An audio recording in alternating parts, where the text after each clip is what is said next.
Tātad jūs zinat, ka mikro uzņēmumu nodokļu maksātāju darbojošais uzņēmums var kļūt tikai ar 1. janvāri, vai arī, ja ir jauns uzņēmums sadar dibināšanas brīdi, vai, pareizi sakot, to brīdi, kad viņš piereģistrējas ieņēmuma dienestā, ka viņš grib kļūt mikro uzņēmumu nodokļu maksātājs. Ko šī pazīme, ko šis datums maina? Tiem, kam ir pilnais jums, šis datums nemaina absolūti neko. Viņš maina tikai to, ka šī sistēma pabrīdina, kad jums ir vairāk nekā 5 darbinieki, kuri ir darba attiecībās, un pabrīdinās sistēmu ieslēdzot, ka apgrozījums pārsniedz likumdošanā noteikto. Tā kā man šeit, piemēram, ir realizācijas ieņēmumi 37 jau pāri 1000, sistēma no rīta ieslēdzoties, dikti bārsies, ka man šis apjoms sev ir pārsniegts, kaut gan 70 000 īstenībā man ir līdz gada beigām.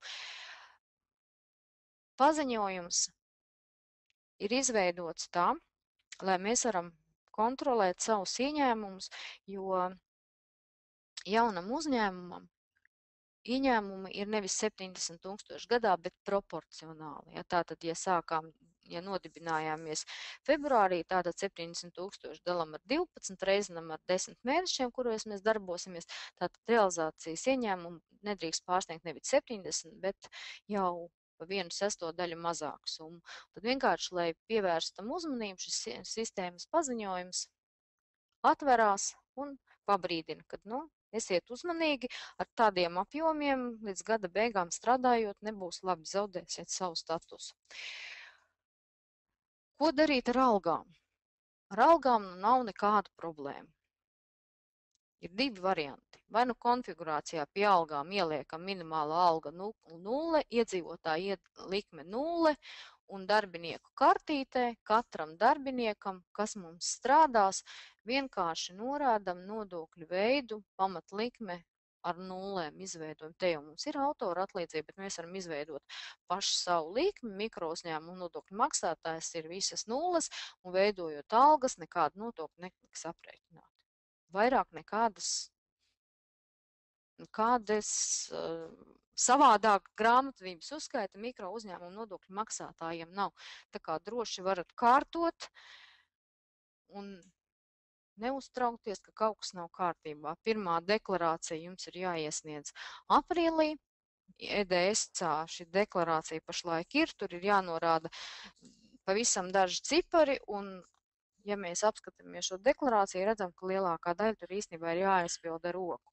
Bet es ļoti ceru, ka ja mums būs daudz uzņēmumu, kas strādā ar jumi un pieteiksies, ka mēs tiešām kārtojam grāmatvedības uzskaitu daudziem mikro uzņēmumu nodokļu maksātājiem, ka mēs mēģināsim arī šo deklarāciju uztaisīt, lai gan viņi ir ļoti vienkārši un ļoti primitīvi, nav nekādas problēmas ar aizpildīšanu. Kas vēl ir jauns? Tā kā es teicu, kad vajadzētu iziet cauri tam kontu plānam un norādīt tās pazīmes, ka tas ir realizācijas konts, PVN konts vai vēl kaut kā tam līdzīgi, kur tas izpaudīsies? Tas izpaudīsies, atskaišu veidošanā. Tad, kad ir izveidotas atskaites, paši ļoti labi zinat, kontu pārskats ir populārākā atskaita, ar ko strādāt šo atskaišu grupu. Tātad mēs izvēlamies kaut kādu konkrētu atskaiti un zinām, ka ja pirmajā logā mēs nenorādījām kontu, tālāk tikt vairāk nevarēja, un tu izstiepies vai saraujies, liec 10 piegādātāju kontus vai 50 realizācijas kontus un klikšķinies un darbojies. Tagad tā ir iespēja kontu nenorādīt. Sistēma, protams, mums pasaka, ka jūs kontu neesat norādījis, vai tiešām jūs vēlaties turpināt. Nospiežam pogu jā un tiekam jau pie atlases nosacījumiem. Un ir izveidoti divi jauni atlases nosacījumi. Kontu pielietojums un kontu aktīvu un konts, aktīvu, pasīvu vai operāciju. Tātad pielietojums un kontu īpašības.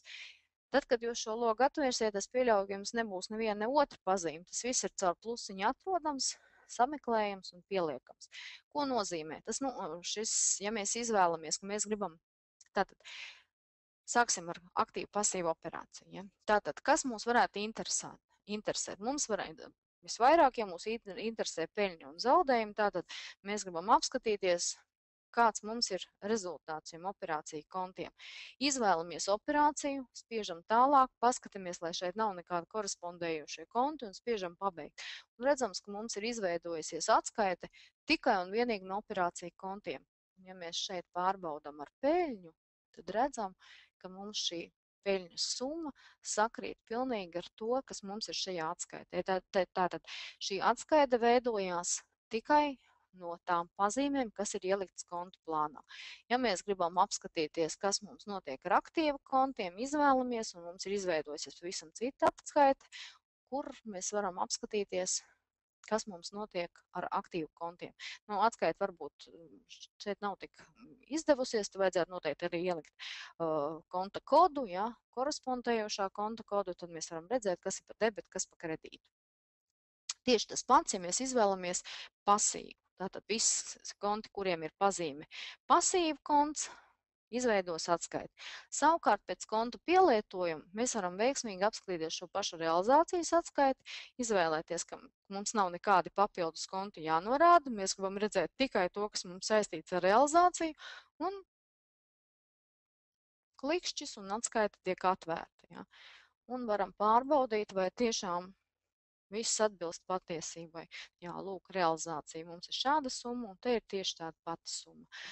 Savukārt, atskaiti, protams, var izvēlēties arī pēc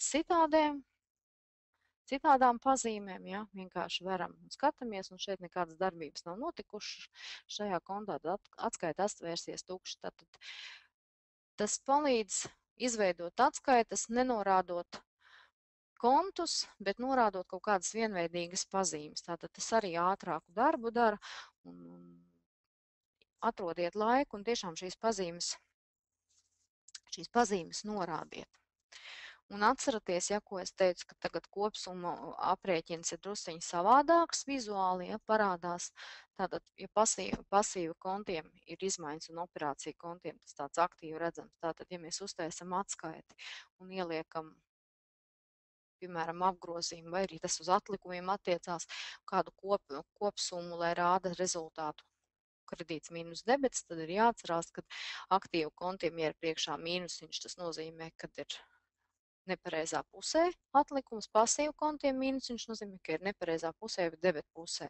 Savukārt operāciju kontiem ar plusu ir ieņēmumi, ar mīnusu ir izdevumi. Ja? Domāju, ka tas arī palīdzēs atrast kaut kādas kļūdas un vieglāk orientēties šajās atskaitēs. Sevišķi, ja jūs strādājat daudz ar Exceli, tad nav jānomaina šīs te pazīmes. Ja? Tad vienkārši jūs zinat, ka tas norāda uz šo nepareizo atlikumu nepareizajā konta pusē. Protams, mēs atkal esam atjaunojuši palīgu. Domāju, ka grāmatveži jūs esat jau iemācījušies ar to strādāt un izmantojat šo iespēju, kad norādot kādus atslēgas vārdus, jūs varat atrast informāciju par interesējošām sev lietām, jo palīgs tiek uzturēts aktīvs, viņš tiek uzturēts atbilstoši tām izmaiņām, kas ir jumī pašlaik izveidotas, tā kā domāju, ka jūs noteikti izmantojat un zinat, vienkārši vēlreiz atgādinu, ka šī ir tā iespēja, lai neskaidrus jautājumus atrisinātu pašu spēkiem, izmantojot šo palīgu funkciju, jo paši zinat, ka sazvanīt atbalstu kādreiz ir ļoti grūti, bet, kādreiz vienkārši pameklējot, varam atrast arī paši atbildes uz jautājumiem.